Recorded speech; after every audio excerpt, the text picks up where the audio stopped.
Play.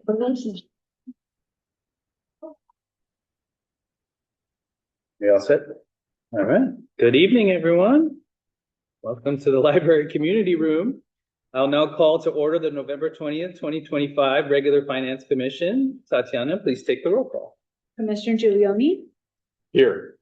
Commissioner Ho, Present. Commissioner Rubin, Here. Vice Chair Quaid, Here. and Chairs and Trayvon. Here. All right. Get this going. In an effort to manage the business of the agenda, general public comment will be limited to 30 minutes at the beginning of the agenda. If there are speakers remaining in the queue, they will be heard at the end of the meeting. If you'd like to make a general public comment for items not listed on the agenda, you may give your comment card to Tatiana or raise your hand on Zoom. Tatiana, are there any public comments in person or on Zoom?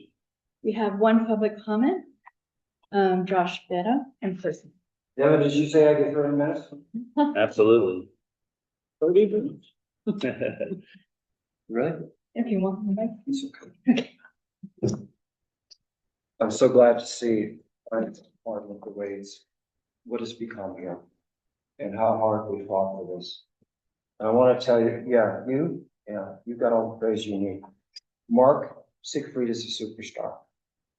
Just want to say that. I've shared what I'm going to share with you today with the City Council on a few occasions. It's the best advice I could give anybody. Your financial statements are the tool to understanding the city at your level. You can, with just a few hours of time, move so far ahead of the curve and so far ahead of where the City Council is and will be. So despite the number of times that I've encouraged them to study these things, I know that the majority of the City Council will not do that. Just a quick thing around the loop here. There are 2 pages in the beginning. I'm not going to try to flip. That have one line, your net position statement for pension liability. That corresponds to notes that talk about it in the middle. Boom. You take that information, you ask Nick to go 5 years backward, you can see the trend. Then you can go 5 years out. Same thing for OPEB. It's one line in the net position statement. Came up last night, the water proprietary fund. That measures revenue on a net basis. It's right there. We know how much cash the proprietary fund has, the water enterprise. It's 29 million. You go from one page in the income statement for the general fund, the next page, you divide it into the expenditures. You have your reserve ratio. Boom. Council isn't going to know that. Nick's going to tell them. But you can do the math for yourselves. Within the notes, you can look up the section that shows deficit fund balances. Lo and behold, that's something the city has never known, the council and the finance commission. Under Nick, that will change, of course. It already has in his presentation. The notes are dry, but you really should try to just go through it and understand what's there. Not the understanding of the mechanics of it, but what is described in those notes. I can't recommend these things strongly enough to you. How far it will take you. Water debt. Each piece of our debt is described in the notes. Mike Cacciati doesn't know these things. Nobody has to, you don't have to laugh. In the back, there's an income statement and a balance sheet for all of the special revenue funds. These things are discussed very often in open session. You'll be able to determine on 2 pages each of the special revenue fund activity for the year in the income statement, and at the end of the year status, the reserves in each of those funds. 2 pages, you're rock stars. What I would suggest, and you know what this is about?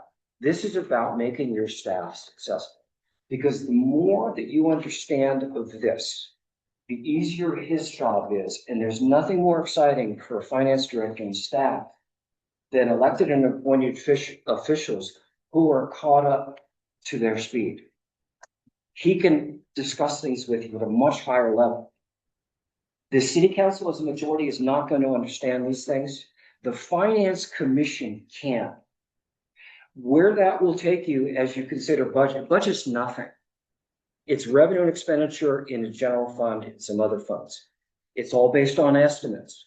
You can know the ending fund balance of things, which is the only technical product that comes out of your financial statements, puts you miles ahead.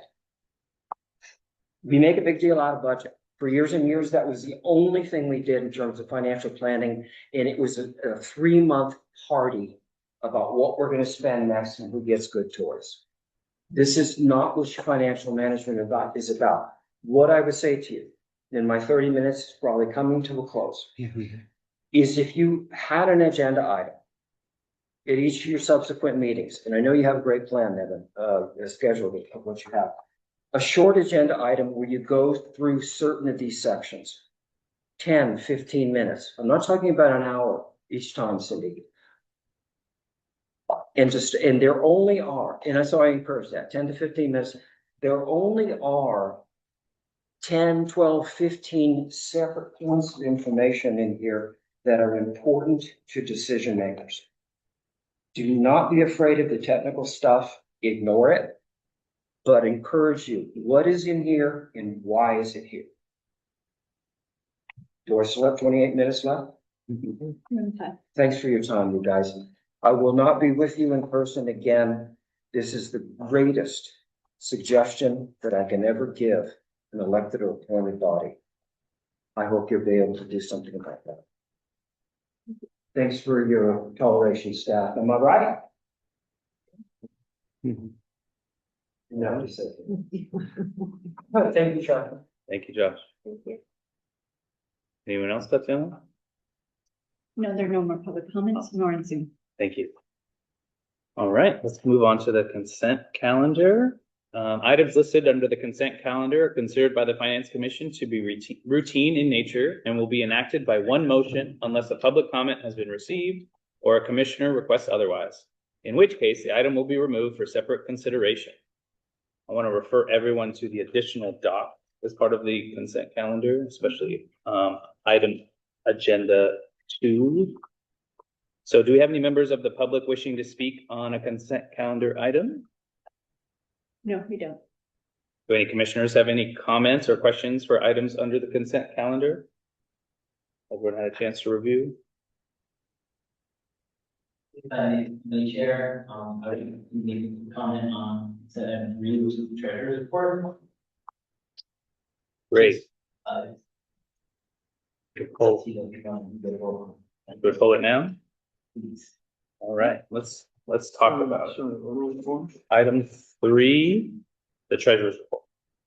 Okay. All other items should go to vote, so that would be number 2, Okay. if everything's okay with the minutes. Yep. For all of the items, would someone like to make a motion? So moved. Is there a second? I can second. All those in favor? Aye. All those opposed? Great. All right, Nick, what do you got for us on item 3, treasurer's report? Thank you, Chair. I just wanted to highlight, so we added an informational item to the treasurer's report, which is a graph. It's a graph of cash in, over the last, 2.5 to 3 years and cash out. To kind of just help sort of see the spends. I will say cash and cash out in the grant. And that graph includes some interfund transfers, so you need to back some of those out, so we're going to revise. Again, those are informational, they're not substantive, so we'll revise those graphs and put them without the interfund transfers, so that it's just strictly cash that we'll receive versus cash that goes out the door. And then we'll, before we post the final test. It was commission, obviously, we will share that with the commissions. Yeah. Would that be a January meeting item, Nick? So we would like to issue this treasury report without waiting until January, just so that, you know, from a public transparency standpoint, since it is an informational piece, it's not a substantive piece like all the year-to-date deals and cash balances are all correct. In the January treasury report, we will have the next two, I think, well, October and November, and we will have the Oh. same graph, but for Oh. This has not gone to council yet, right? So these, so it goes to council, we just, once the finance commission approves them. I don't think the finance commission approves them. Well, So that's what I'm saying, why don't you go back and remove this draft, so it doesn't confuse anyone else? because we're- So before we go, but we do need to present it to the council. Right, I'm just saying, when you present it, just remove this, that's what we were asking like earlier, like, what are all those fluctuations? All right, So we're gonna remove the graph. This one, we'll add that, and correct it once with the next, in the January. Good. Nick, I do want to say, I do appreciate the fact that you're listening to us. We haven't asked you for some of these items, and so I think we're on the right path to getting this right. So thank you for trying. Any other comments about item 3?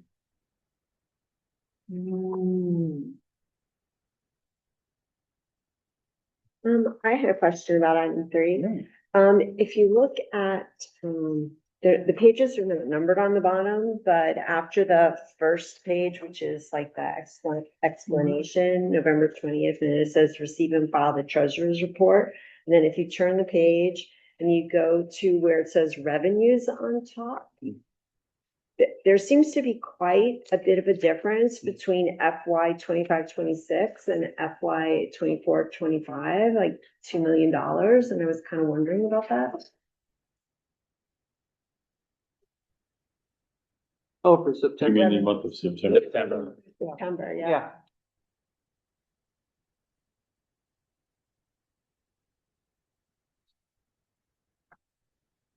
So for the, okay, revenues, and you're looking at September, and a decrease in revenues received during that time period. We can look at what that might be, sometimes there's one-time costs, so, or one-time revenues that we receive, so we can look at what that is. I'm not sure.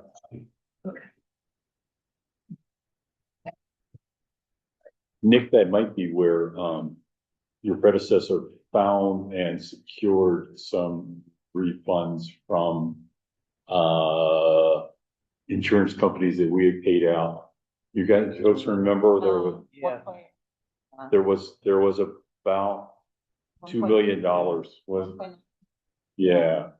So that would be the type of thing that would be certainly. It was one here, time, yeah. because it's not, this isn't based on fund, this is just revenue in general, Yeah. so if there was, a $2 million insurance recovery would be a one-time spike, that would be reported here. William, do you have any recollection of that? Do you know what I'm talking about? No, I don't. Okay. So all of that, a whole $2 million would have just been received in the month of September? That one time. There was also something weird with the slurp fund, and I don't remember the timing. Flirt fund was 1.4. I believe. 1.4, okay. Yeah. And I don't remember when that was done. I think Basically, that's they done realized they here. did not They didn't like follow. file reimbursement Yes. for some insurance that's Yeah. been waiting, and in the back door somewhere. Yes. So Nick, you'll bring that to us. Yeah, so what I can do is we'll follow up after the meeting, I'll email all the commissioners. Thank you. on that. Ooh, Mark. Just to have one more clarification, we just closed the September bank rec today. So there, we do post a lot of transactions around in the month. So like property taxes, some like online payments we get them, so we just post them actually yesterday and today, so. When we publish this report, some stuff was not already in there yet, so that's why it's unaudited, so. When you'll see the October report, it'll actually, all the numbers will be up to date. For July, August, September, I think like some minor variances, but the 24-25 stuff was good, it's just. There's timing issue, we have to publish this report and then close the month. So like I said, I just closed September today, so. When we come back for an October report, you'll notice that September revenues are about pretty high, because we're a little behind 6 month bank, like we just finished today, so you'll see that. That bump back. Appreciate that. You're not a year behind. You're doing well. Thank you. Yeah. So we'll provide some detail on what we provide. Yeah. Yeah. Nick, that may be where you're gonna find it, was that one time Yeah, recovery, and we celebrated it, and it just feels like it was about that time. Hmm? I do not remember when, but yeah, Yeah. it happened. Any other comments from the commissioners on item 3? We need to make a motion, receive and file. Do they need to vote on this one?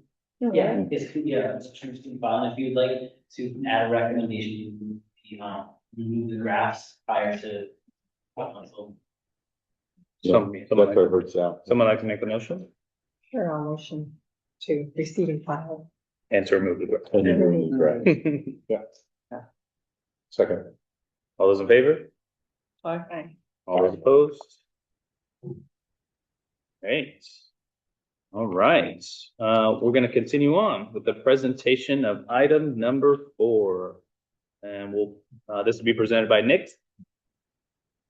Yes, thank you, Chair. So tonight's presentation is providing a basic overview of the 2026 economic outlook at the federal, state, and local levels. These trends inform the assumptions that staff uses as we head into these development 26-27. So as we all know, sort of the economy is a living thing.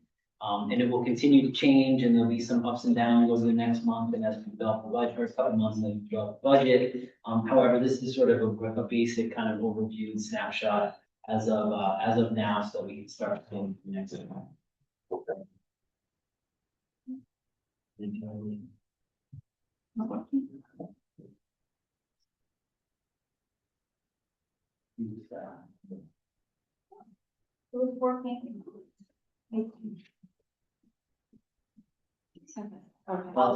Forward. Tell me, yeah. Okay. So, just wanted to start with sort of the purpose of the economic outlook is a foundational step in the building's budget. And it's a piece of understanding the broader economic conditions and helps ensure our assumptions are realistic and aligned with economic reality. And will, it provides context for some of the forecasting. It also is us starting to identify some of the risks and opportunities over the coming year. And then lastly, obviously, purpose of tonight is to receive finance commission feedback on tonight on the outlook for 2026. Next slide, please. So just some of the good approaches that we use. We're relatively conservative, we're not going off of some Wall Street analysts. None of us are the big short here, guessing where the economy is going. We use relatively stable, vetted, long-standing data sources, Congressional Budget Office, Federal Reserve Bank, the Federal Bureau of Economic Analysis, all put on monthly data. Locally or statewide, we sort of use from CLA forecast.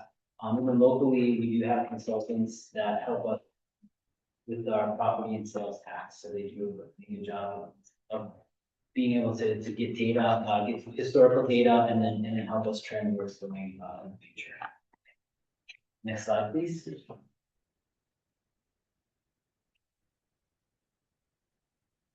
So some of the key themes at the federal level, I think overall we're expected to maintain somewhat moderate growth. We didn't have a lot of data. I think today finally some of the labor data came out from over the summer because there wasn't much coming out during the government shutdown, which wasn't as great as some of the economists had predicted. That being said, that's going to fluctuate. Some of the things we look at, I went too far. Or this one too far. There we go. Some of the things that we look at the federal level, which is a poor predictor because they can print money. So as you can see, they do that often. But they have $1.8 trillion federal deficit and our national debt, which exceeds 100% of GDP. Which if that were any of us that have to pay bills and live in reality, that would be poor economic planning. Not necessarily the case at the federal level. that being said, a lot of what we're seeing or what we're hearing is that we're just gonna kind of continue to sort of trudge along over the next year. And then there is an expected kind of economic impact of the shutdown, about 1 to 2 percentage points reduction in quarterly GDP. We'll find that out in the second quarter of next year.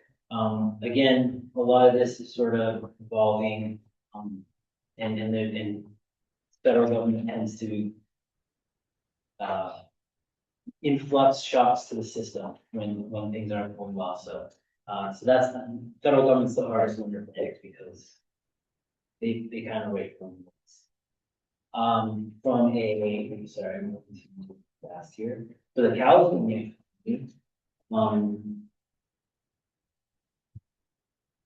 we're expecting California again. I think the legislative analyst office just came out with a report today saying that there's going to be a significant deficit in California, which there was last year. That's from a state budget level. From an economic level, we are one of the largest budgets in the world, or economies in the world. Overall, the consensus is that California's economy sort of remains diverse, relatively resilient. Our GDP in 2026, they expect to remain around 2.1%. Inflation stabilizing around 2.3%, which are all sort of historically low or in line with a relatively strong economy. Tech, clean energy, clean professional services are all strong industries in California. The weaknesses, and honestly, we've been hearing these as threats to the economy for the last 6, 7, 8 years. And there's probably been some slowdown due to it, but obviously the California's economy continues to move forward, but construction and labor costs continue to rise, and housing affordability is something that obviously we all deal with personally, so we understand that very well. But those are sort of some of the weaknesses in the economy. Nick, I'm gonna prove to you I'm a political junkie. Does what's happening in DC in terms of Epstein files, a war in Venezuela, what impact is it here? So that seems like an excellent segue into South Pasadena. And I'll tell you why I think. Okay. So, I'm waiting for you to connect the dots here. Yeah.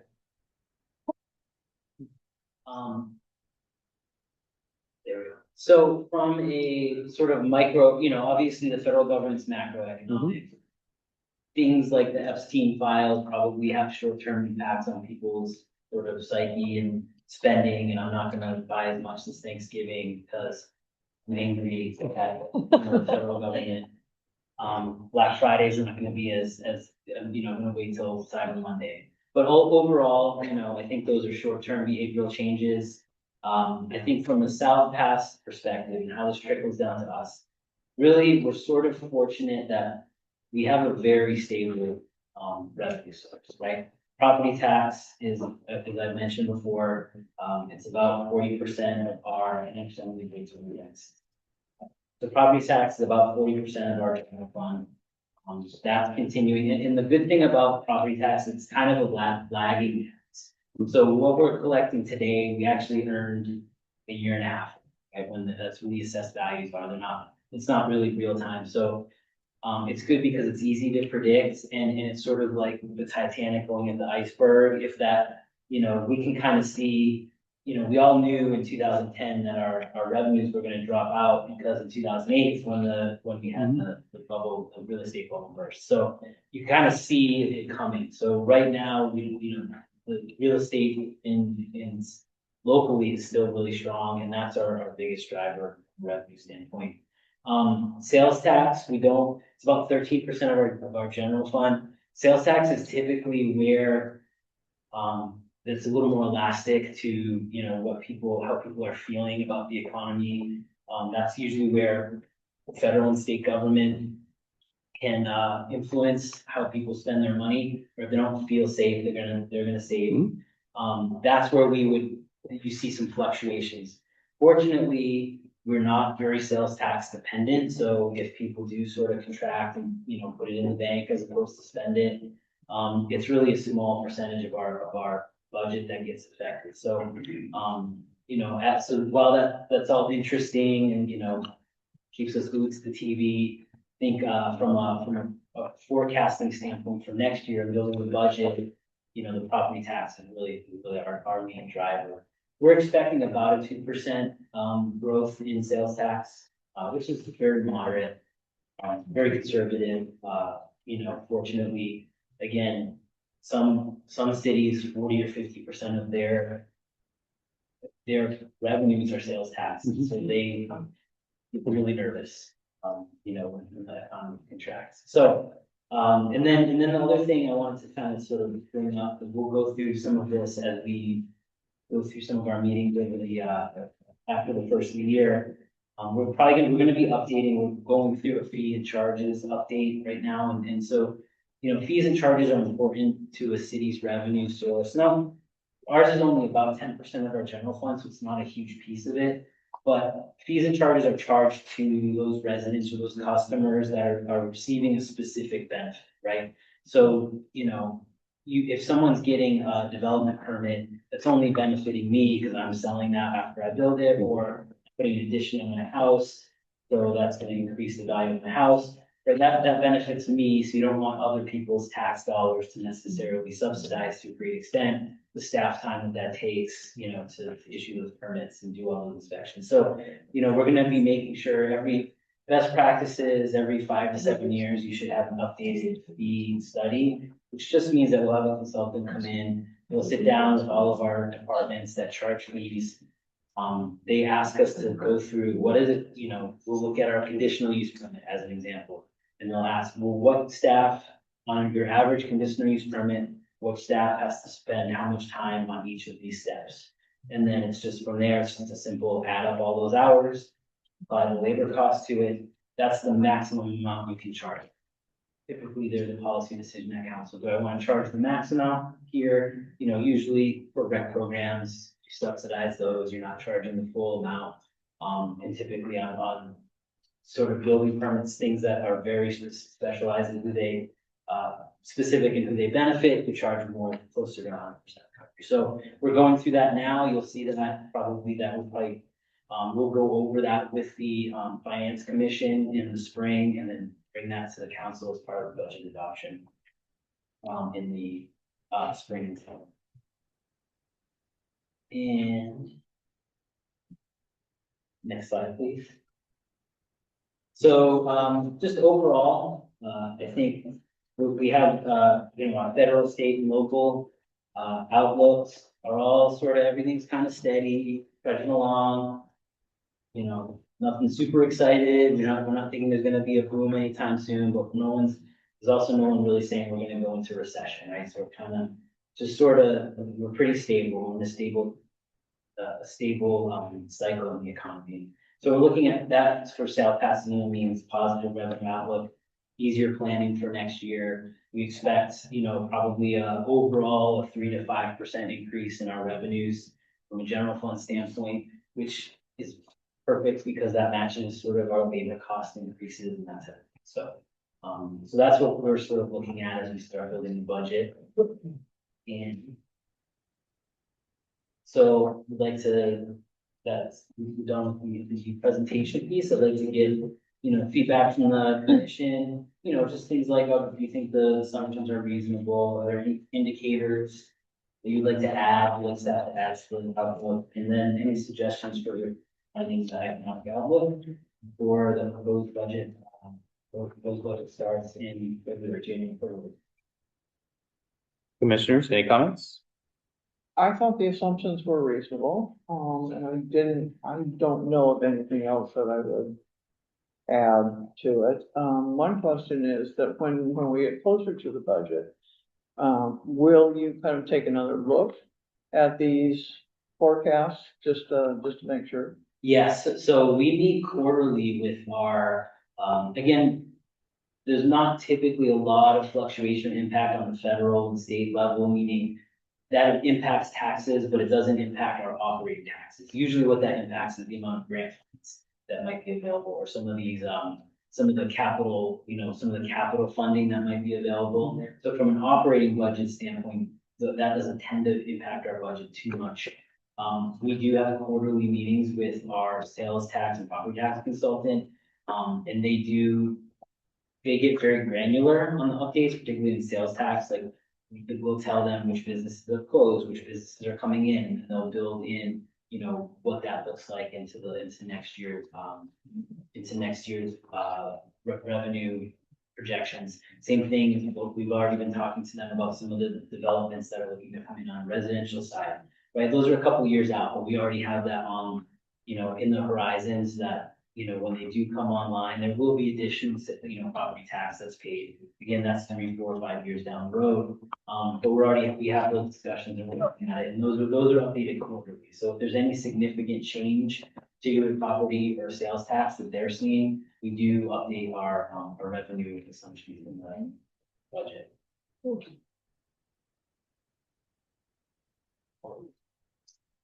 Anyone else? I did want to ask, so in terms of the influence of economic outlook, I mean, you mentioned grants, right? Because that is going to be an important consideration given, I think, what we've heard over the last 6 months regarding infrastructure and roads and how to fund all of that. So should that also be taken into a little bit more consideration in terms of how we can, our ability to get grants in the scheme of like the federal funding availability or statewide? Yes, so typically, again, because grants often are competitive and we won't know, right now, we're applying for grants that are funded in 2 years ago with budget, right? Like it takes a while to state budget. So we're not expecting there to be much in the way of grant funds coming up. We've been having a library discussion, just in general about the community. And again, 3, 4, 5 years ago, there were library grant funds available for capital improvements. Those just aren't there right now. We're not expecting them to be there in the next, couple of years based on the state budget. So we actually have a firm that like a lobbying type firm that we work with that does help us kind of see down the road of what Sacramento is looking at, where they're looking to invest right now, not very many places. But we do that particularly when we have those discussions with city council and strategic goal setting in February. That's where we'll kind of get council kind of say, if there are grant funds available, these are the areas you want to go. Right? And like you said, infrastructure, and like sort of library are the big ones that we've heard so far. We don't necessarily build capital or grant funds into the budget because they're competitive. We don't want to rely, we don't want to assume we're going to get a capital grant and not get it, because then you put yourself behind the 8 ball. So really what we do is whenever we'll apply for grants, we'll get direction from council to apply for grants in some of these priority areas. And when we actually get them, if we're actually awarded them, then we bring it to council, then we amend the budget and add them at that point. So we're not really building in any assumptions for grant funds into the budget. Yeah. So this is primarily around general fund. This is very much for the general fund, correct?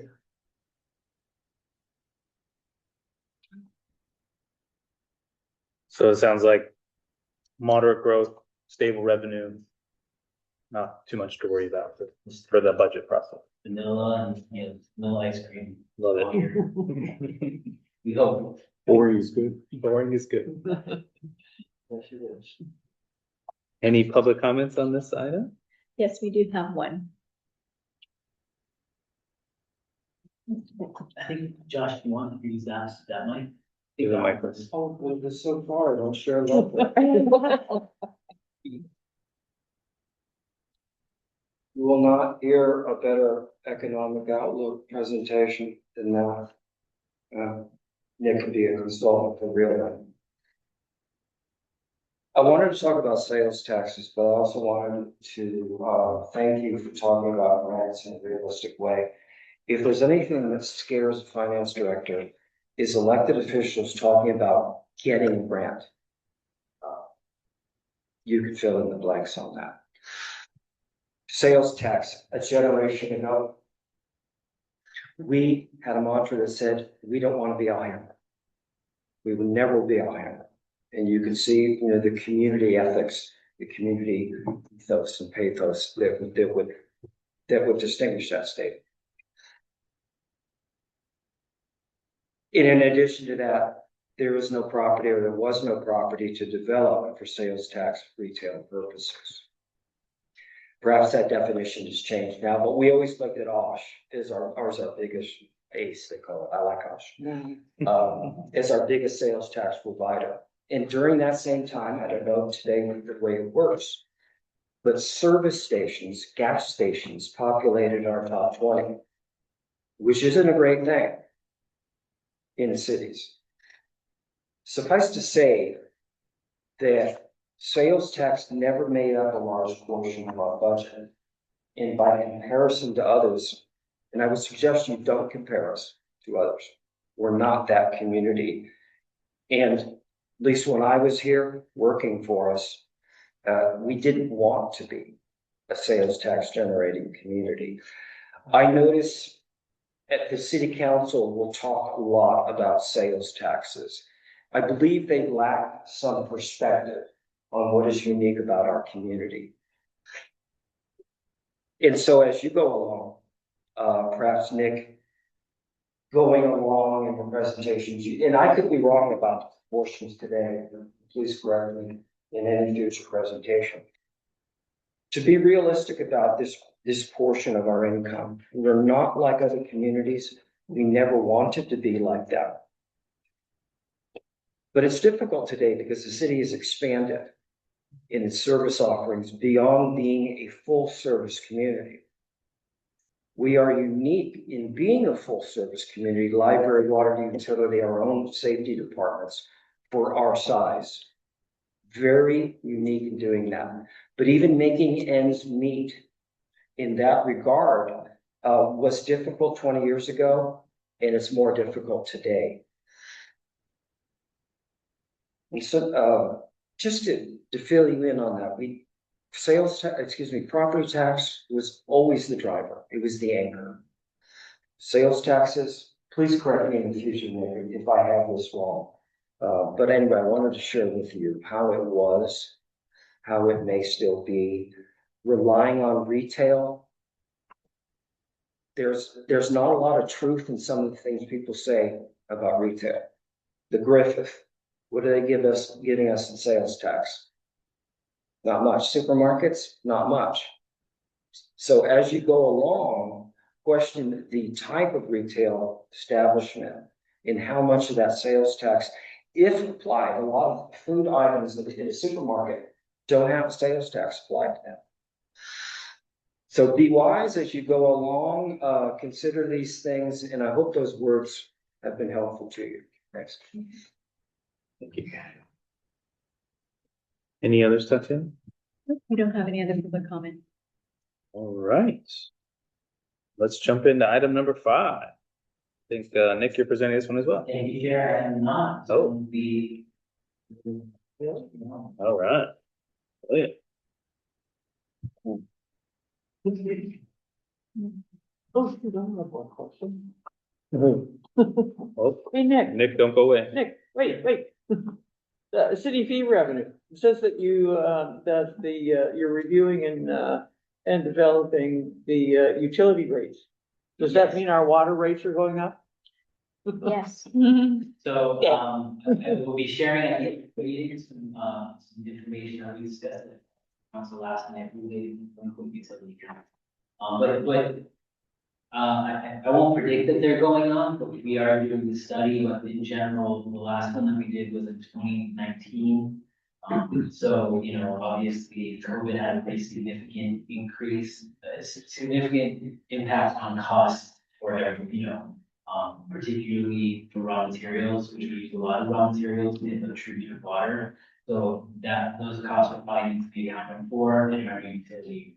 A lot of time that increases the amount of materials. That was a very selfish question. Okay. I heard strong yes already. I heard that too.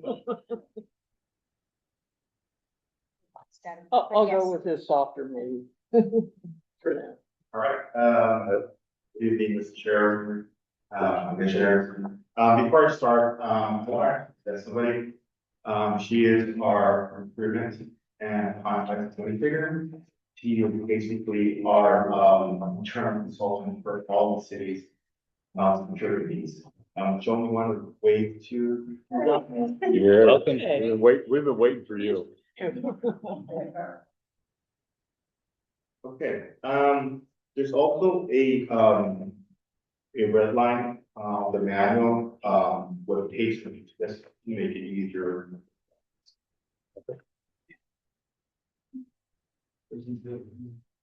So tonight, I'll be presenting, the 2026, financial policies and procedures manual. And, what I'll ask for the finance commission is that you have any feedback on any of the, updates that was done, that should be provided to us, or that we can take those into consideration and incorporate them, for our final draft, when we presented to the council. Okay. The last time, this manual was reviewed back in 2022. And, it basically was due to the high turnover in staff in the finance department. And, what we've done, what the finance staff has done currently is that we've gone in and reviewed the manual. We've updated language, we've eliminated any outdated features and provided new ones, to serve as a guide, for the manual. Will you pardon me? Can I, then assume that what we have here in this package has been reviewed by the finance department staff? Yes. And this is your best thinking? Correct. Now, this is the draft, so we, it's like that we will take into consideration all, the feedback that the commission has. Right. And we can incorporate that. Right. Thank you for taking the first, second, and third whack at it. We appreciate it. Yeah. So, so going forward, what we will do is every year, we will be reviewing this manual. And we'll be making updates, and we will be, then, taking it to council for adoption. Well, why would it need to be updated every year? Is it just? Well, there's always, procedures that are, new ones that we implement. Some of them, can be outdated. I will, do examples of a few of them where we've made updates. But that's basically to make sure that, we're in compliance with some, state laws and federal laws, that we continue to, follow GAP, which is the general acceptance of accounting principles. And, those are the type of updates we would kind of. And if I may, we may not necessarily need to update it every year, but we should definitely review it Yeah. It may not always be updates. A general comment, I mean, I think we actually have, it's a pretty strong policy manual. We're reviewing it every year to make sure we're following. I think that's the piece, there's That's having important. the policy and then following the policy, so. Compliance with amendments. Yeah, and I think this year, more than any year, makes a lot of sense. Now that you're a full team and you got your full staff and everyone's new, I think it's a really important thing. And then, of course, as lawyers, we love looking at manuals and policies. And so, it warms my heart that we did this. So thank you, William. So, the purpose of this manual is, to provide a framework, for financial management, for, accountability and internal control, as well as, to ensure that we are in compliance, as I just said a little bit earlier, with state and federal laws, with GAAP, and with the GFOA risk practices.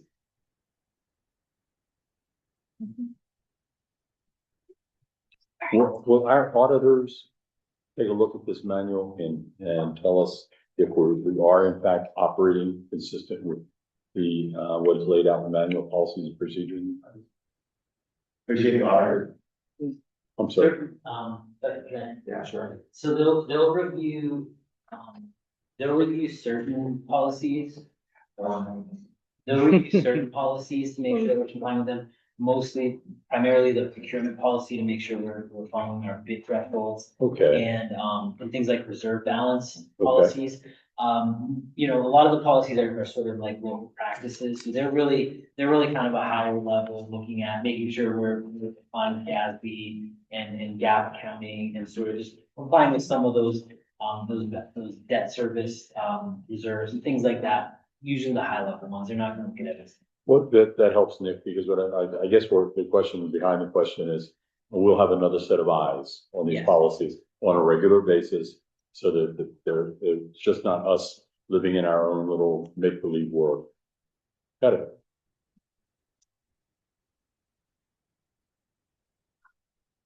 So, the manual consists of 11 sections, 9 of which are, core functions within the finance department. The manual outlines the fiscal accountability across all departments and the segregation of duties for all fiscal transactions, as well as, provide what documentation is needed and what requirements are needed for approval for all purchases, payments, and for asset management.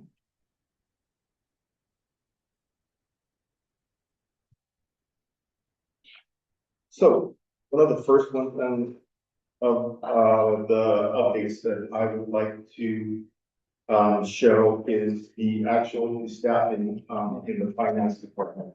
And I know it's kind of small. I was hoping I could zoom it to make it bigger. We got it right here. Okay. Yeah, we got it. Awesome. Very good. Okay.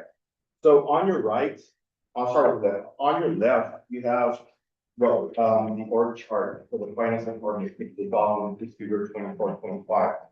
On the right, is what was adopted in 25-26. So, and the reorg was done, there was a major reorg done at the end of 24-25, where some positions were eliminated and others were created with new roles and functions for the finance department.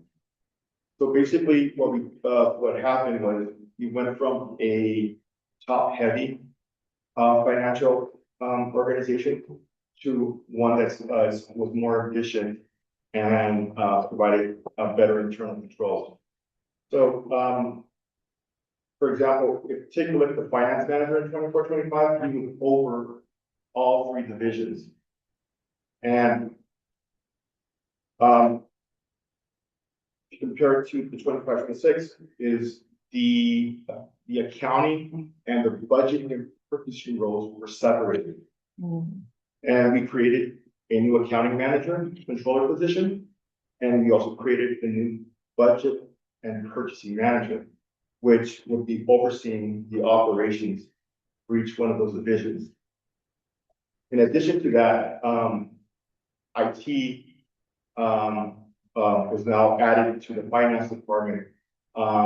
We created an IT manager position, which didn't exist before, which would will now be overseeing the IT service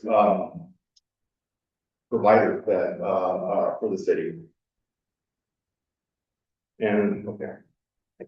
Will that IT manager also be responsible for the implementation of the software that Nick mentioned during the budgeting process? So the implementation, he will be part of it, but the implementation really, like for Sprinklr, it'll be more finance that will be involved in the implementation. But he will be there as a resource if we need him and plus since he understands a lot of the IT needs to implement the software, then we can always use them as a resource. You're gonna be making sure it talks, all the software is talks to each other. Exactly. That, technical terms? Sure, yeah. Just curious. I'm sorry, I have a cold. I'm just curious because I've never seen IT sitting under finance before. Is that because a lot of the technology is finance systems driven? Is that the explanation? I think, well, and you'll, after Bill's, presentation, Tim will give a pretty good presentation, which will be, a lot of it's data security, right? A lot, particularly in finance, you have a lot of, sensitive information, so having that, so I see, well, it's typically a critical partner with finance, that is part of your sort of your risk function and your data security function, but Tim will certainly review that a little bit. A lot of the newer audits come up with missile controls that are embedded in technology security controls. And so you do see a trend of technology following finance or business in that route.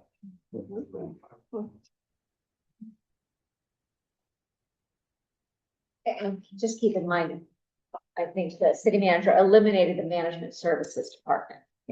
And that's where IT was. Mhm. So it makes sense. And I've seen it in the private sector where IT is in finance. Actually, But we didn't have an IT manager, so now we do one that will be managing, that contract. So, another update, in purchasing. So, basically we went through the manual and so eliminated a lot of outdated damage. And some of the procedures, were also outdated, especially the ones for, bid, submission bids. And, ones that talk about, looking for a competitive bidding solution, e-procurement.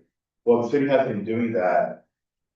The past several years, all bids are submitted, all bids are awarded through the, kind of bids, which is thoughtful reason for us as a procurement software.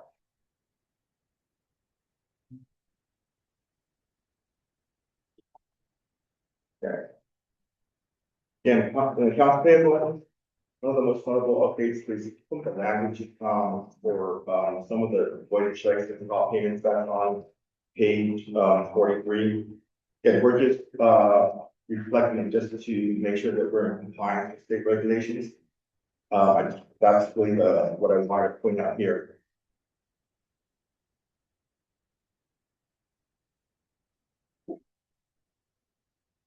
Okay.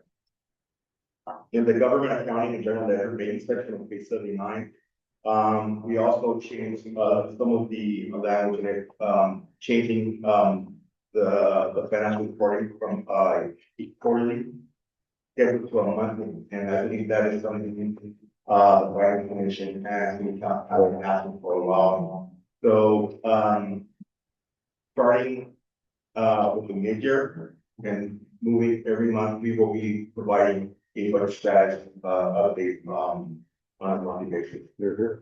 William, will that include, budget to actual? Yeah. We'll be doing budget to actual. now we can breathe. Yeah. Providing, a projection for your next. Thank you. All right. Okay. Still doing. Still doing, we didn't have any update, but as I mentioned before, now framework, and as we review it, we provide a reminder of what we should be doing. So, in each of there is a section where, we have start off just for the delinquent account for fraud and late fees. When, COVID, hit in 2019, city, waived the late fees and stopped the shut off procedure. But after COVID was secured over, we didn't go back and reinstate that. And that is something that, at that time, city council meeting, we received direction from city council to come up with a plan for this reinstate here. Because there's a $1.7 million outstanding water bills. Wow, thank you, Mark, for finding that. Wow. And, there's a chart that from last night, but basically it's active and inactive. And Nick, you did a great job, but I'll give you my 2 cents. 900,000 of the 1.7 is active accounts, so people who still are using water with, outstanding between 1 and 5 years. Wow. So that's 900,000 of it. There's about 400,000 of inactive accounts. Is that right? 450, something like that. People that move. People that no longer live here. They're no longer water users. Yeah. So it's gonna be hard to collect those. So I think there's some direction about maybe write that, sell them to a collection agency and Right. talk about what the write-off procedure is. And then also look at low income assistance. And what else did we talk about? Just outreaching the payment plans. Payment plan Right. and outreach, and at some point there'll be and if you don't pay, your water will be shut off. As a point of comparison, when I left Edison in April, my last project was cleaning up the folks who had received that kind of benefit from Edison, where they were told by the state not to shut the power off. There was $1 billion, $1 billion in bills. And we set up all the processes to begin the collection, much as you just described. There were dead people in our roles. Our road is money, it was amazing. Question on that. So I think you said 900 is the active, right? Yes. There's more, but the biggest chunk, if you look at it, is 900. If you focused on the 900,000 that were overdue by 1 to 5 years. It's just, if you didn't pay your water bill, no one would have cared for the last. Right, Yeah. but I guess what my question is, that's 900 and growing if they're still Yeah. active? Right, because then there's the 90 days, there's the 60 days. And I think the 90 and 60-day active accounts, I can't remember the number. Few $100,000 in there, but of that 900,000, what's interesting is it's 150 accounts. So right, that's what I think too. That's why I said last night. How many times did they fill their pools? Yeah. I don't know, but that's, I think if I were doing it, I'd focus on, I think that's the low hanging fruit to some extent. And there's also, anyway, I'm going off too much. Sorry. I don't know how many people can pull that money out of their pockets, so.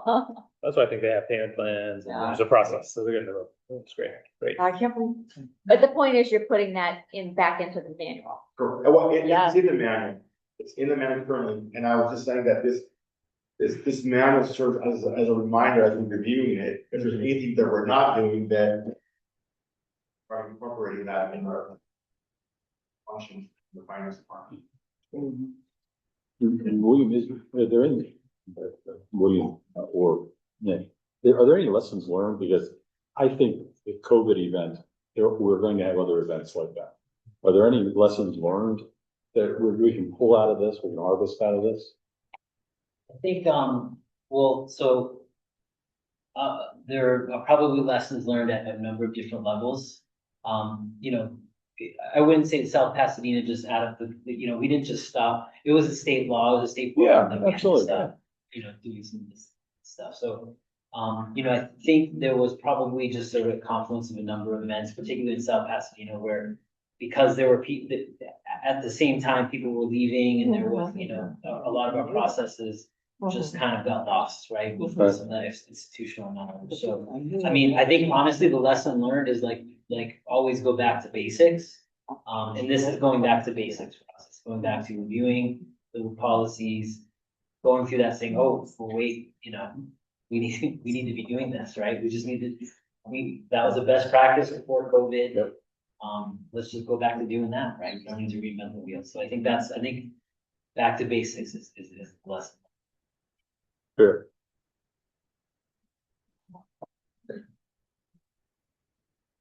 So next steps, as I mentioned, we'd like to receive, any recommendations from the finance commission so that staff can finalize the 2026 updates. And then these will be, we will finish draft and present it to the, city council for their feedback. And then take this for adoption in earlier 2026. I may be the only person in the commission that is asking questions, first of all, but then secondly, I can't read this. With the strike throughs and the reds, would you just give me, just Pete, a copy of it with all of everything accepted, so I can read it? Oh, As opposed to I don't care what you fix. All I care is what is, what you recommend. I like this. Oh, you like that? I like that Okay. red line. So Yeah.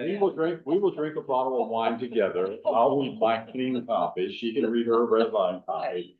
But, and then we'll get back to you. But to ask for feedback now is gonna be tough, William. Okay, fair? We will provide that. Thank you. I appreciate it. Okay, and, with that, And give her more red. line. Yeah, give me lots of red line. it provides, are there any questions? Just look. at these- Comments these from the pages. I do have two questions on this section, and I don't know if we can find the page. I got it. Senior accountant. Why don't I just read it? And then I'll tell you my question. It's under the description for the senior accountant. And it's, calculate, post audit and adjust journal entries, da, da, da. Let's see. Oh, there was, initiate account transfers and other transactions as needed. So my question is, if they're initiating these account transfers and other transactions, and there was another, kind of someplace in here where they're adjusting journal entries, is there another level of review to that? And Mark, you want Mark, to address that? Yeah, actually, You can kick, you can roll. And we're on page 16 and 17. Maybe.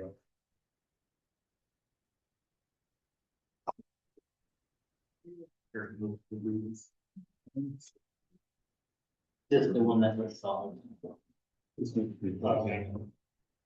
Using its phone, use it for itself. For the question is, what's the term? This is the- So the internal control right now are, senior accountant, and we also have two other, consultants who are helping with journal entries. We have what I call a checklist of monthly recurring journal entries, so closing out bank recs one by one, so we're not missing any. And they're not allowed to approve any of them, they just propose them, give them all the backup, and then I submit them into the system, or I send them back saying, I don't agree, or Yeah. let's do it a different way, so they send me actually an email every day saying, hey, these are the entries, I follow it here, they're uncommitted, so if I go ahead and approve them all, and I'm the only one that does that, I mean, with, going to it too, but for information news, they're the only one, they propose an item, and I put them into the system. Okay, very good. My next question, and this is my last question. Is, for the section, is, it's under ethical conduct, so it's towards. Page 26 in the manual. Thank you. Gotcha. And it's talking about, blah, blah, blah, blah, blah. Additionally, all employees will conduct themselves in a manner that avoids any impropriety and strike out or appearance of impropriety. Why is or appearance stricken out? Read that. Page 36. 26 26. at the top. Additionally, all employees will conduct themselves. We're coming from the same place as well. Kind of catches your eye. Yeah. The green strikeout in our copy. Well, it is, and it's independence, impact, and. And. Yeah. So, If you want me to give my. Sure, sure. Sure, that, as I was going through and. Can you come to the What mic? is this? yeah. Been on. It's stuff like.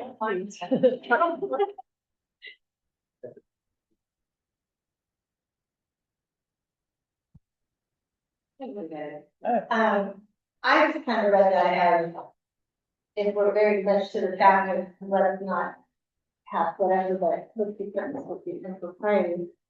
Appearing. Yeah, to avoid any impropriety, that's very succinct. the appearances of propriety, that is like open to interpretation. I am much more succinct. I look at things like, let's just be clear. I feel like that's easier, makes more sense, it's clean, anything, and people can have their judgments on what's improper or not improper. No, we're saying, don't be improper. That's how I take it. So again, this is just. I hear you. I think it's like, conflict of interest. It's like, I may not have taken a bribe, but it may appear that when my husband also got something in this, like, it's kind of like the appearance of impropriety, like, shall we avoid, Even having a yeah, it's like, kind of a higher. right, it's kind of like, right, it's like, I have no insider information, but I happen to be buddies with this guy who has insider information that I just bought stock of. So we'll keep that, we use it in there, yeah. Yeah. I think that's the thing, Yeah. it's like, I do too. You want to avoid the whip. Yeah. Thank you. All right. Any other comments from the commissioners? Yeah.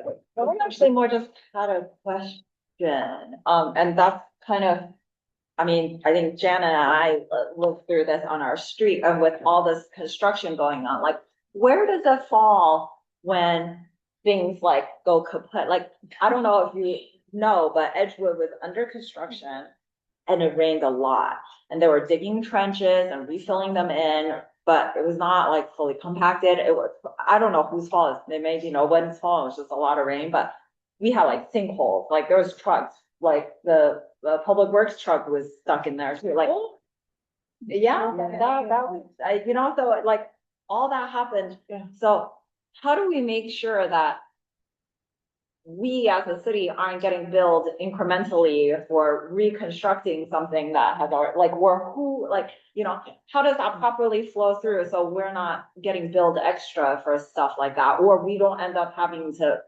pay for, Yeah. whatever else that we So have. that's called transfer of risk, which we do through contracts, and actually, that was an example that I'm actually very proud of how it was handled, and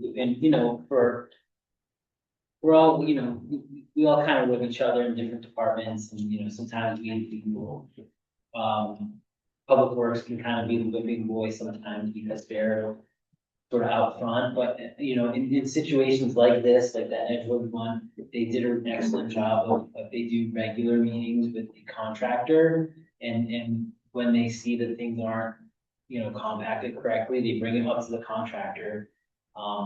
If the contractor doesn't take the correct action, we have that documented, and now we have a very strong case. I mean, we can tender that directly to the contractor, so A, they have to fix it, B, it's not a financial responsibility of the city. Like, I mean, yeah, so we get billed extra hours for them, Yeah. like, that's what I'm saying, like, just making sure, it's similar to this water thing. I had no idea that we had all of this water bills that were just uncollected, but there was a breakdown of communication clearly somewhere where the water department was not aware of who was paying what, and, they continued to dispense water, and whoever was collecting money was not saying, hey, we didn't collect money for all of the, Yeah, again, I think So maybe with public work, I don't know what the actual procedure is for, running a city should be easy. It's very much. it does not sound easy at all. Contractor management and its best practices, right? So, when we are managing a contract and we are implementing best practices, then when there are things that happen that are, could have been avoided, right? Obviously, there are sort of acts of God, but when things that could have been avoided, we are in a very strong position for that to not cost the city extra money. And I'll just say that's the position we're in this particular case. We actually did things right. We managed the contractor. And then that basically, that any damage gets to, and cost to repair that is all on the responsibility of the contractor, and the city doesn't have to pay for that. Nick, may I make a suggestion too? That's a great story you just told. If I wasn't sitting in this room, I wouldn't have known that story. We have to figure out a way, either on our website or through our South Pasadena Review, or some way to tell the people that it's on your radar screen, it is being managed, and it's being managed very efficiently and very aggressively. But again, if I was a resident of Edgewood and I wasn't sitting in this room, I would say, what the heck are they doing? Yeah, and so, I will say a few things. One thing, as public servants, we're not very good at bragging about our stuff, like that's kind of. That's not even bragging, that's just informing. It is Yeah. informing, but it feels braggy, like, it feels Think of braggy. it just as informative. Yeah. So I think that, Mm. because I have this, I've gone through this a few times throughout my career, where people will say, you're doing good work, why don't you tell us all about it? And to me, it's about, we don't need that we don't, like, we're not looking for that validation that you're doing the right thing, we just want to do the right thing, right? Okay. But I think that, so that's not enough anymore, because we do need to inform, we have to do a better job. Yes, I think you We do. do actually have these weekly kind of council connect things that we put a lot of this type of stuff in. And actually, we've been with our public affairs manager, been talking with Todd about starting to make those public and posting them on our website.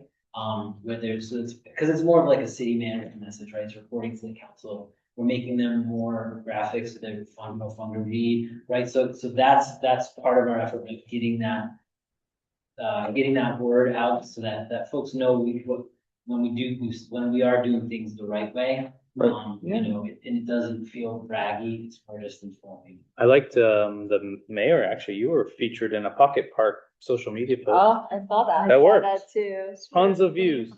That was great, yeah. You're an influencer now, Mayor. But yeah, you don't have to do it, make them do it, yeah.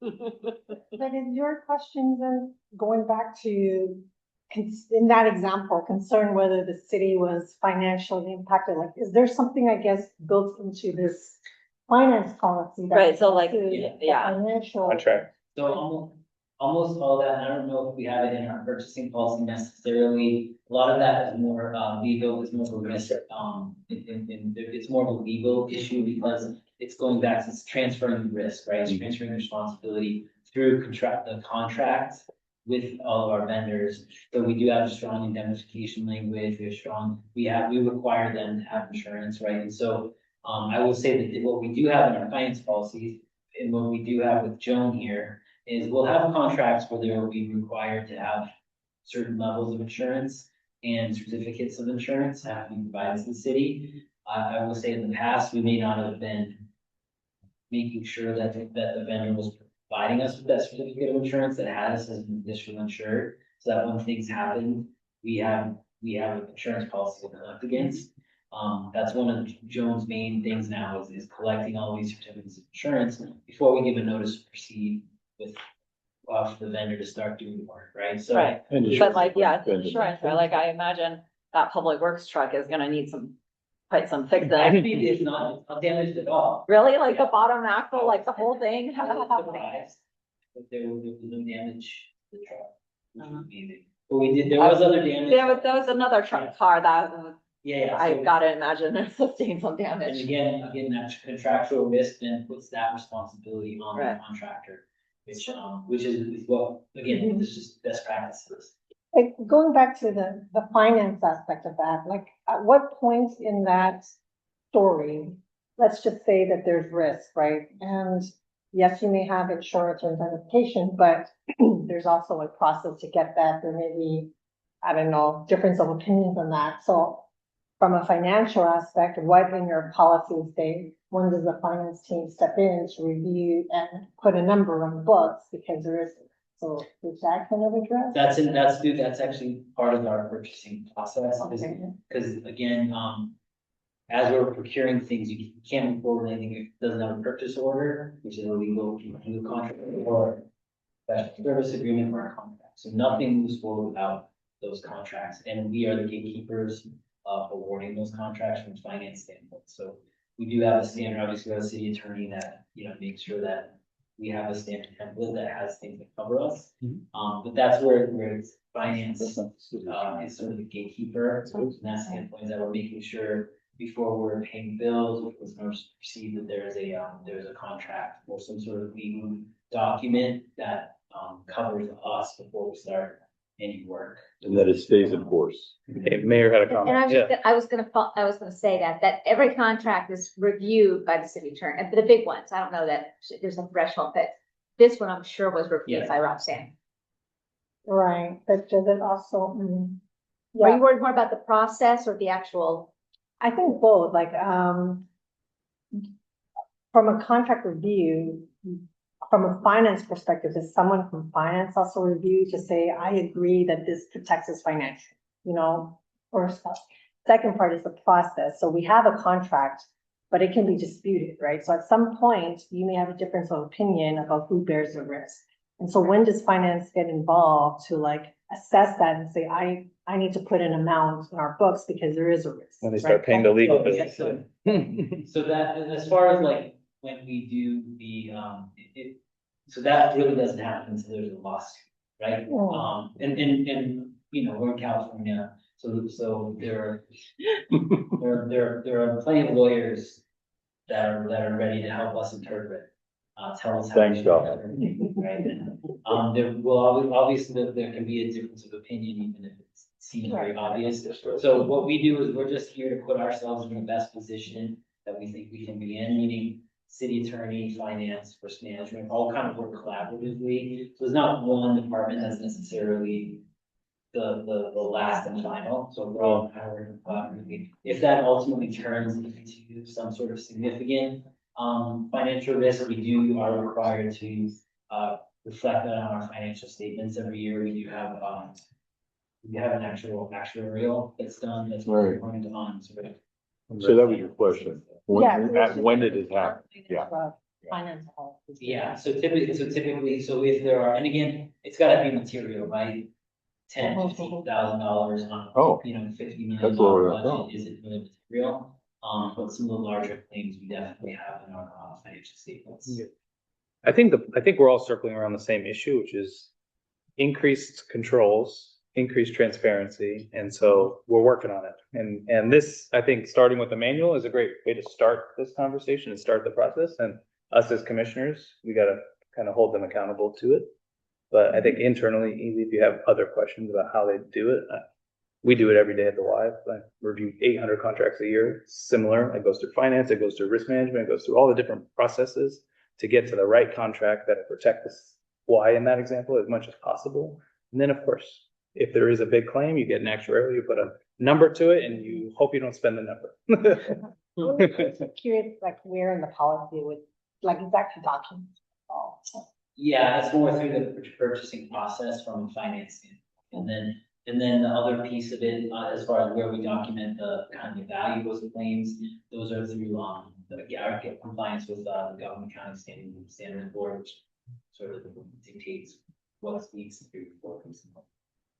Mayor? And I just want to say one little thing, because I keep saying it, it's not to sound offensive, but Nick's been here 4 months. So I just have to keep reminding people where we were and where we are now. And Mark's been here, how long have you been here, Mark? 2 months? 3 months? Already finding us billions of And dollars. Mike's finding us millions of dollars. So, you know, just, and I always try to say, make this perspective for the council as well, like Todd's only been here 7 months. So thank you all. But we're finding things. Process. We're still mining. We're mining. From our standpoint, we enjoy these questions because I think, and that's the purpose of this commission is to be more educated on some of this. I think we've all been doing this a long time, so we're happy to help explain and understand, where, from our perspective. And just as a compliment, Nick, you really do tend to suss out what is a true issue and what is legacy experiences. And if you continue doing that, I think it'll be helpful for all of us. Last comments from the commissioners? Any public comment on this? Yes, we do have one, Mr. Betta.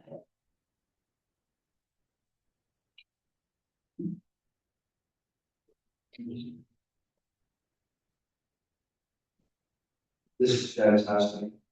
What happened here? What's happening? There are two types of policies. Those that go on the shelf, my staff, and this staff. I think we know what we're looking at here. It's clear to me that it is hired a diverse group. And I mean, in terms of personality, done with me. And everybody seems to be very strong in their articulation and their opinions. And it's a beautiful thing. Kate, Cynthia, what we fought for 5 years. Jen. It's a great place to be. I like something else. I want you to consider this as a suggestion. Around a small table, what's happening here with body language and interaction is something that you ought to consider in the future. That dies today. Let everybody do that. I agree with you. Let's go back up. That's here. Go back to the conference room on the 7th floor. It's not like we get a lot of people attending meetings besides the town dogs and wackos. I love your conversation. What's happening here, body language, people are sitting back in their chairs. And there's a lot more discussion, really, than we've ever had. I wrote those. Yeah, we may. We've got a finance department that is working. What's being found? Say what Mark has done with the water, he's not done yet. He's just finding these problems now. And what's happening is because of Todd's scalability, these issues, problems are being brought before the council and being handled in a very adult way. You did it, Finance Commission, and it's carrying over to other departments and with the maturity of our executive staff. It's not hard to solve problems with the right leadership. In the way we've been discussing things and the fearlessness. And some of the council is fascinating to watch them. To see the problems can be solved without embarrassment, nobody's ashamed. Keep your eye on that council, it's getting interesting. And last, as a turnaround, and I have second careers turnaround director at Bell, it is extremely exciting. And I wanted to tell you as a staff that you are here at an extremely important moment in history. And you're making history. Stay with it. There's an acceptance among this group and others that are leaders in the community of finding out about problems, determining responses, and a great deal of support for you by being forthright, being honest. This is a real celebration point, I believe, in your careers. You can look back on this in terms of what you did to turn around a city that's had a lot of problems. Be proud of it. Be proud of you. Any other? Go ahead. There's a question, William. When will you want us to get those thoughts about this document to you? Because it looked like it's first couple of months of 2026, but you want to talk to city council about it. So when do you, by our meeting in January? Is that fair? Does that give you enough time, I guess is my question. Yeah, I think so. Yeah. We're okay with that. Okay, terrific. So in the interim, you want us, because In the interim, can we still get this, water thing going though? Cause that's where it's updated now, right? Where we don't need that in the policy. So, no, I was just highlighting that, there was really no change. It's already in there. We just weren't implementing. Yeah. Oh, We learned in the process. It's like a reminder for us, like a check for us to make sure that we move forward. okay, so we don't have another meeting until January. Yeah. Okay, so my concern is, I don't want to do anything that's a violation of Brown Act or anything else. Do I just send my thoughts directly to you? Yes. And do I copy my colleagues here? I mean, how do we do this? without getting ourselves in a problem. So from a process standpoint. See, I'm your process person there, you see. We're kindred spirits here, okay. So from a process standpoint, the best thing to do, would be, email us individually, just any comments, anything that you'd like to see incorporated. Email that to us before the, probably January 10th, right, like the second week in January. And then we will incorporate all of those into a document that we'll bring back on the January, in January. At the January January meeting. meeting, we'll probably include it as a consent item, but with all of the track changes, Thank you. that everyone submitted in. And if there are any that maybe don't make sense or something, then we'll kind of interact directly with that commissioner, but we'll be your repository, email it directly to us, we'll put it all together. And, So be patient with us. You may get the exact same comment from 5 different people. sure. Okay. That would be amazing. All this telling you how to do it differently, by the way. 5 different opinions. 5 different ideas. on how it should be done. Big plus. Exactly. So, one more thing, Commissioner. You send us the information, make sure to click the account, Make sure you. Yeah. check the account on the email and the stuff. Perfect. Does that mean that Because you're really in charge, you right? want it ahead of the general, right? Yes. Like, at least a week. Yes. Yeah, okay. Okay. So we'll be able to see everything. We'll send out a reminder. We'll send out reminders. Tatiana will send out reminders to y'all. That'd be great. Yeah, thank you. Okay. Peter, they did say they were gonna give an updated track change version. Well, no, they're gonna get rid of all the track changes and then they're gonna give us an updated track change. version. Yeah, I love it. Yeah, I get the Peter. Peter, you have Peter already. Right. Promise you I'll do it. Just make it easy on me. Thank you, William. All right, let's move on to item Thanks, number Todd. 6. And this is, Tim. Tim, you want to introduce yourself to us and, a little bit about yourself before you jump in? Just pass out for 20 minutes and pander and have any presentation. Yeah. You were already tested earlier with the, the clicker, so Yeah, pass that to. pass that test. You're good. So I'm Tim Schofield, I'm the new Information Technology and Systems Manager, new position here for the city. I come with about 20-some years of experience working in K-12, higher ed. I was recently at Rio Hondo Community College as their Executive Director of Information Technology. So to the point, I was actually under the finance division at Rio Hondo.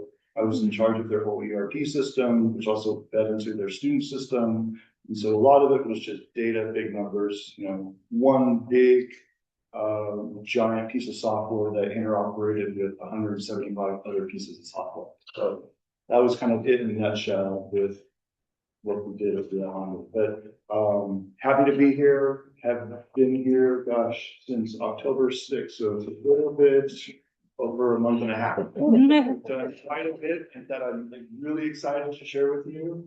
And we have a great roadmap, so thank you for allowing time to introduce myself. Welcome aboard. So good evening, Chair, Vice Chair, Finance Commissioners, Madam Mayor, staff and guests. Introduce myself, or thank you for that. That I wanted to share with you that, we just talked about fiscal controls, finance policy, and cybersecurity is really today one of the most critical and important fiscal controls that we can do. So protecting our financial systems, ensuring the accuracy of that reporting, the reduction of fraud exposure. It helps maintain compliance, not only from an insurance standpoint, an audit standpoint, but also from a regulatory requirement standpoint. So again, I've only been here about a month and a half. There has been a little bit of work done prior to my arrival. So this is really the approach that we've taken for 2025 that I want to share with you. Technology is like education, which is like many other industries. We love acronyms. And so I'm going to spell out a few of the key acronyms and identify them for you up front. So forgive me if I just use the acronyms moving forward, but some of the national best practices that we put our work behind is like the National Institute for Standards and Technology, or NIST. So you'll hear me talk about NIST a lot. The Center for Internet Security Controls, or CIS. Cybersecurity Infrastructure Security Agency, the big federal one, we call them CISA. and the Multi-State Information Sharing and Analysis Center, or MSISEC. Those are big critical frameworks and agencies that we've built a lot of the work that we put forward. And so we trust them, we vet them, and they're important to us because it reinforces that accountability, it strengthens our incident response, and it guides how we safeguard our financial institution and our data, right?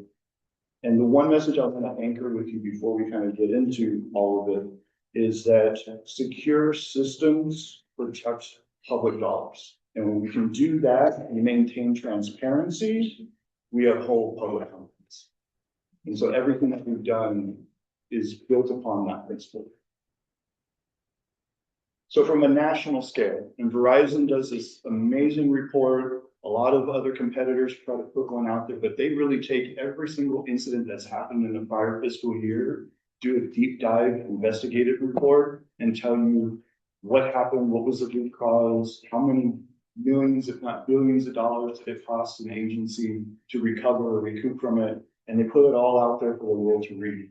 And that data really tells a story. So from the last 2025 report, just released a few months ago, 44% of all security breaches involve ransomware. And so that's up 12% from year 5. So that means that somebody's being infiltrated by just clicking on an email or other items. 60% of all of those security breaches involve a human. So somebody clicked on something, somebody shared a credential, somebody was socially engineered to provide more access than they should have been allowed. And so how are we protecting that human element? And 29% of all incidents didn't even happen to our own systems. They happened with systems that we are interfacing with, that we contact with as third parties. So, you know, we talked a little bit about how right now we face Springbook. That's our financial system. And we have that here in South Pasadena, but we're planning to move that to the cloud. And so now whoever's hosting that cloud, they're considered a third party. So how are they protecting our data? And those are questions that I want to ask those vendors.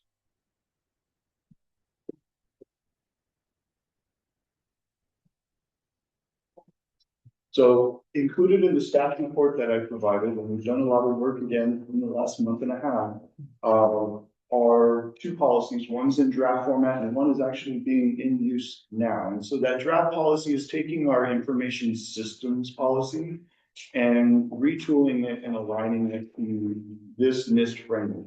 And so it's really looking at how we can identify, how we can protect, how we can detect a threat, how we can respond to a threat, and how we can recover from a threat, and around that circle we go. And so putting key policy in place that staff can follow, and putting some safeguards and controls of when we can identify a threat and get our next steps, that's going to better protect and prepare us to respond to an incident, recover from an incident, and move on from that. And I'll tell you, it's not a matter of if, it's when. We're constantly bombarded daily, if not hundreds, thousands of attempts daily. And so it's a matter of what happens if they get through and how we respond. So we built this draft policy and we're waiting for some other pieces to come through. We built in some fiscal controls, financial controls built on those CIS controls that I talked about a little bit. The third piece that we've done is we've looked at how we're interfacing with these cloud service vendors. Springbrook was just one, but we also exchanged with a lot of other vendors to conduct business for the city. And so we want to be able to put in contract language, how are you protecting our data? What encryption are you using? Who has access to our data? When we sever a relationship with you as a company, are you disposing of our data properly within a certain amount of time?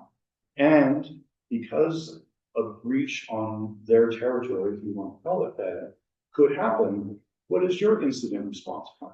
And how are you going to inform us? And what is your liability and insurance that covers with that? And so we didn't have that before. And so now we have that document. It's an exhibit that we're adding to our PSA as we have new agreements with these prospective vendors. And we'll evaluate it and go back through with the red line and include our city attorney to provide some rate and feedback on that. And so far we've done our first one with Open Government, which was just last night.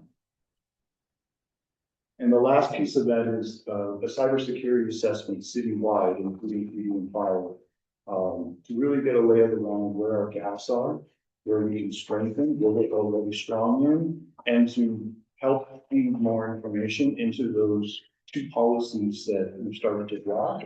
One policy we started to draft, how we can make it a little bit more robust, and then what are some other policies that we need to bring on board. So we talked a lot earlier about that data and how we are susceptible for ransomware and how the human element is a critical component. And so really to strengthen the human component, it's education. It's training, constant training. Over October, we have run a cybersecurity awareness campaign. We had 100% participation across all of the departments and divisions within the city. And I had just started, which was amazing. And in that, there was training elements. And then we also did a phishing campaign. We sent emails to staff randomly and targeted them with, hey, you got a $50 gift card, click here and redeem it. Hey, your Apple account is expiring, click here to renew it. But we also took trending topics that are important, like the social engineering experiment pieces, or, hey, I can't talk to you right now, don't bother calling me. And this is an email from Todd or Nick, but please go and get $50 gift cards and about 200 of them and scratch off the back and send it to me because we're doing a big, employee campaign. And we laugh about it, but these are legitimate ways that people have gotten access to financial instruments and successfully. And so we took that and re-engineered it and sent those, and we get trending, CISA will send out stop ransomware trends. Look at this, here's a fake invoice, pay it, but we can only accept payment through ACH. Who does that? No one transacts business like that. And so we test the waters, and sometimes people will fail, and they fail, we get an alert, and we have a conversation and say, hey, try this new user education that you might want to take a look at. But look at the data. For the month that we ran that campaign, 2.6% of all the emails that we had sent out, people were phished.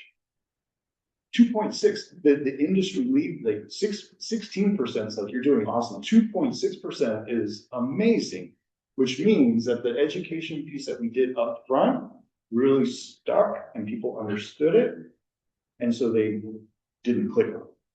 The other piece of this that's really amazing is that 57% of folks identified that email as being just wrong, something scammy about it, and they reported it. Because when you report it, that gives me data. Now I can take a look at that message, I can run it through some analytics, I have a tool that can do it, and it's like, okay, well, who did it come from?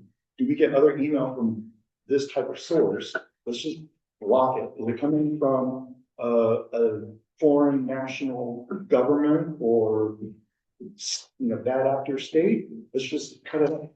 And so that's important information for me. And so 57% up from, gosh, I think before it was like 40-something%. I have to read the staff report, but it was a considerable jump of people who are now aware that the education piece that we provided was useful. Tim, you're new, so don't name names on people that open those emails. Oh, there you go. Came clean.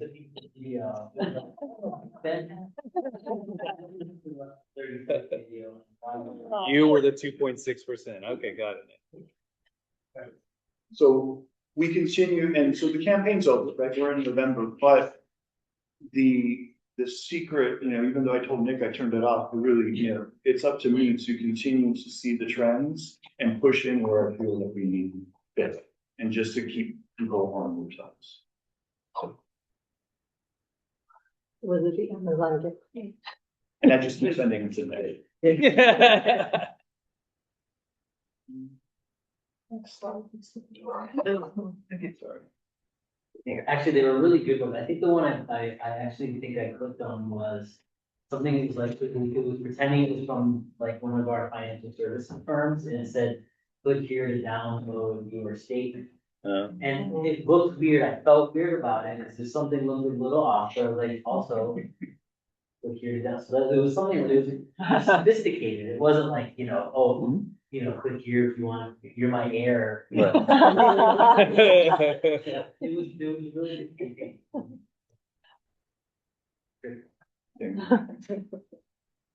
So He's we bitter, talked about. can you tell? He's bitter, can you tell? He's trying to justify his. Get it, Dave. Yeah, things off, right?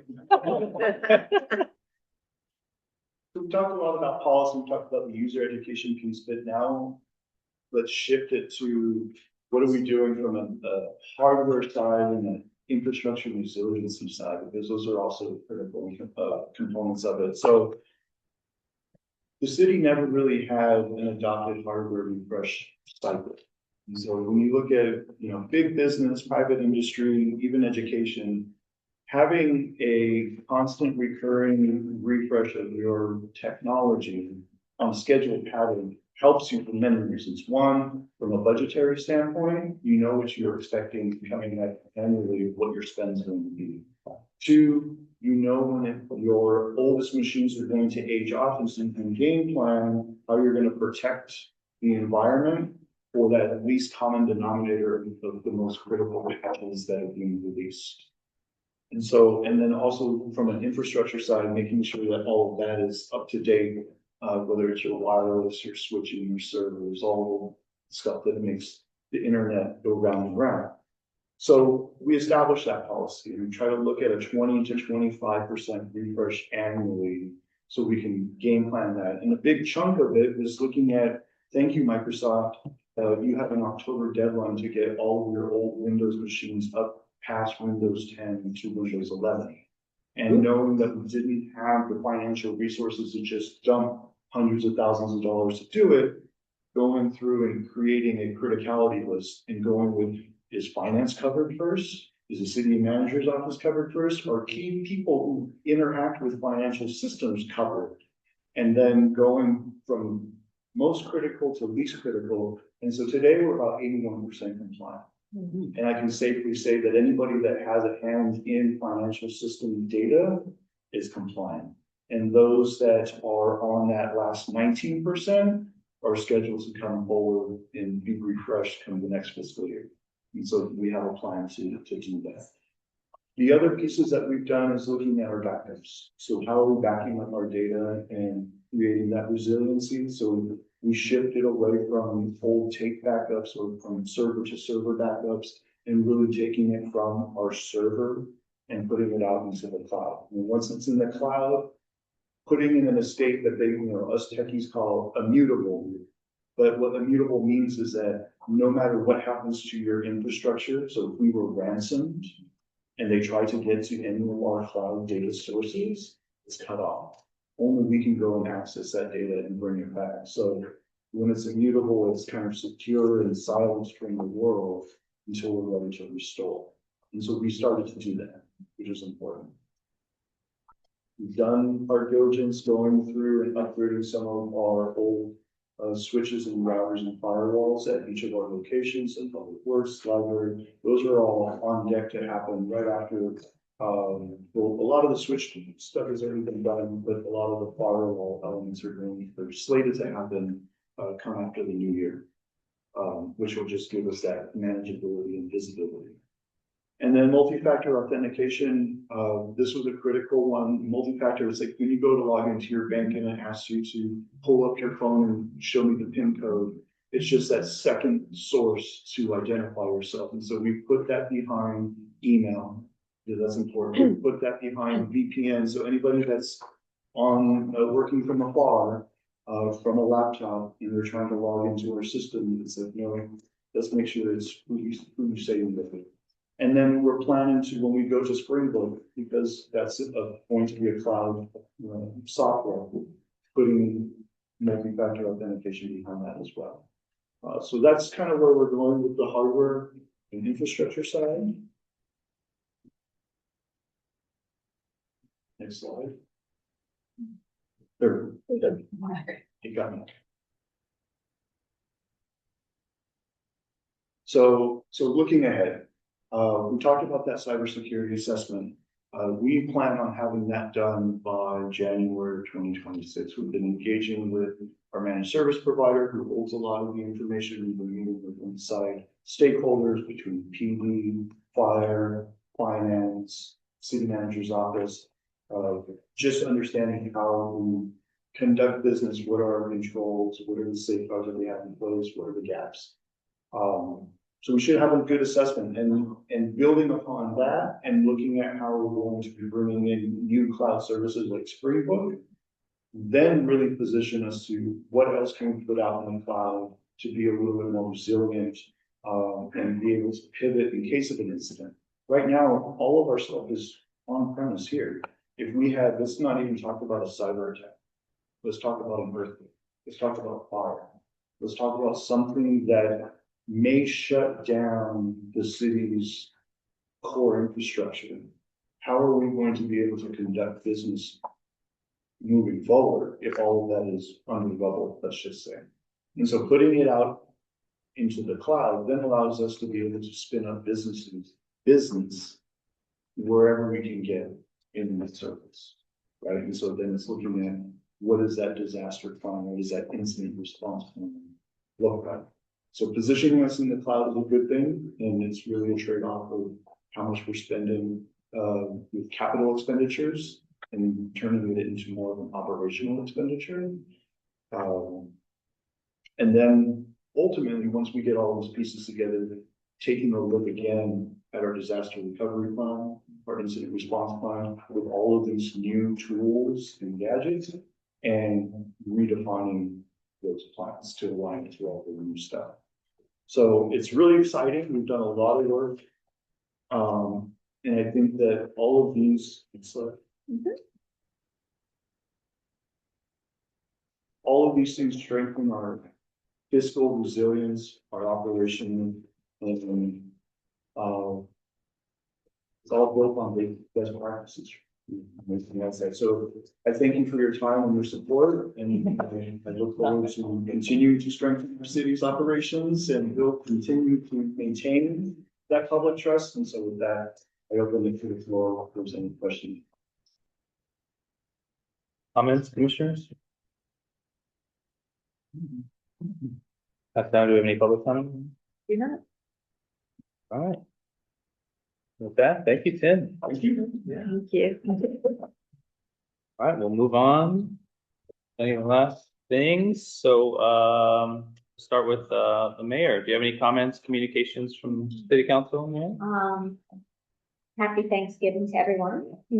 Thank you. I didn't have, so we aren't meeting, the commission's not meeting in December.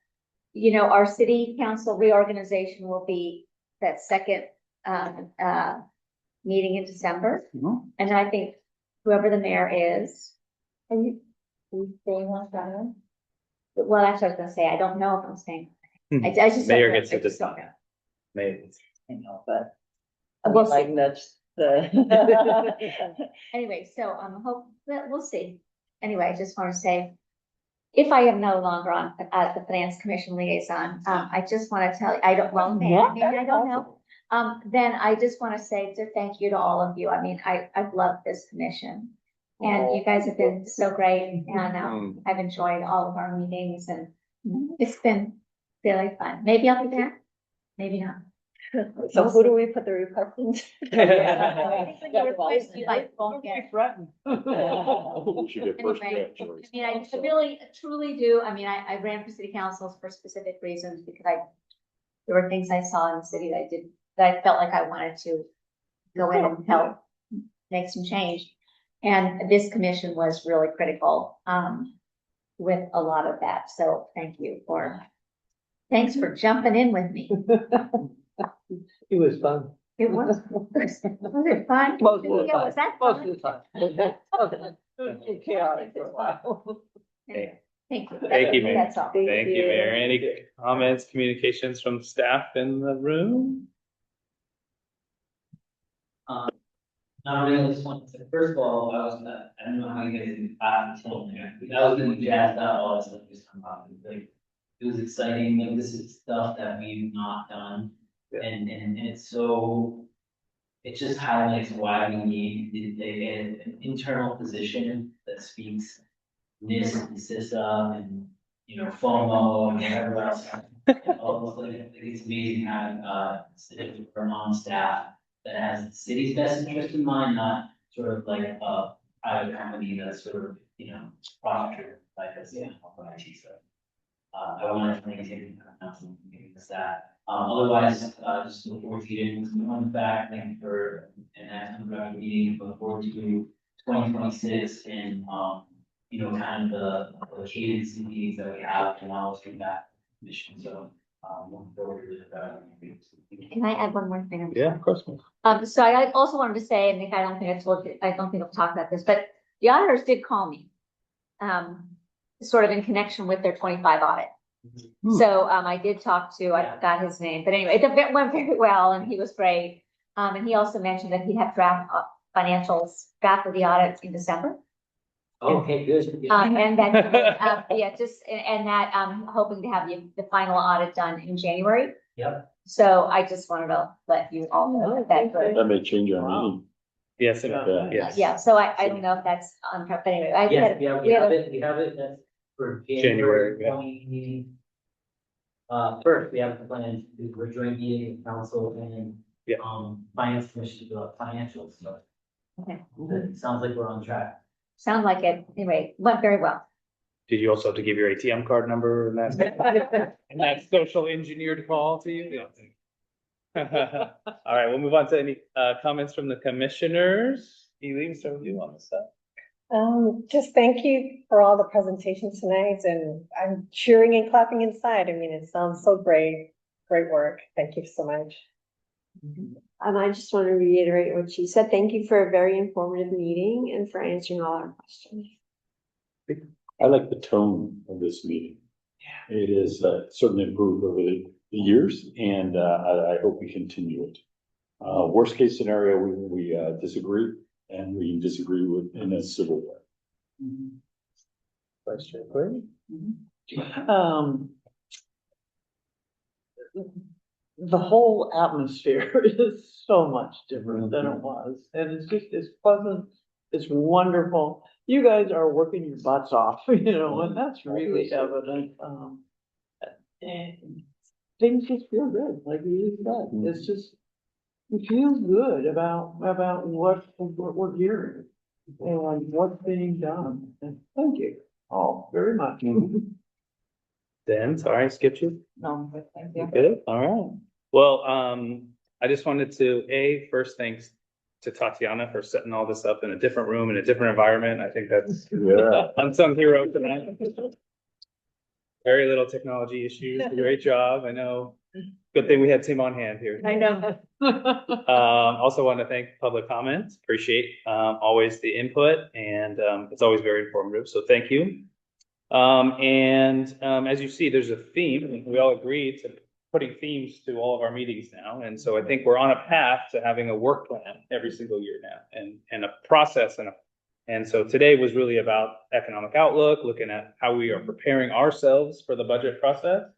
So thank you to Nick and the team for that. And then, of course, policies and procedures, right? We all talked about systems and controls and transparency. And this is the start of providing more systems and controls. So we're on a good path. And then, of course, cybersecurity, IT is a huge part of this. I can't tell you, you know, I've experienced a hack in a third party that came to our organization and the chaos that ensued because of it. And so having strong systems and controls, not only from a policy perspective, financial policy perspective, but also an IT policy perspective is huge for our city.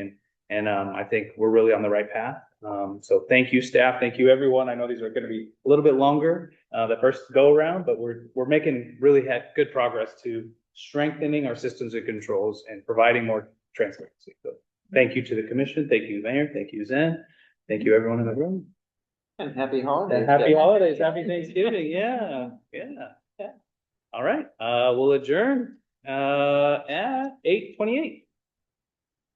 Thank you, everyone. Woo! God, man. Good job. Sorry, so long. Sorry, it was so.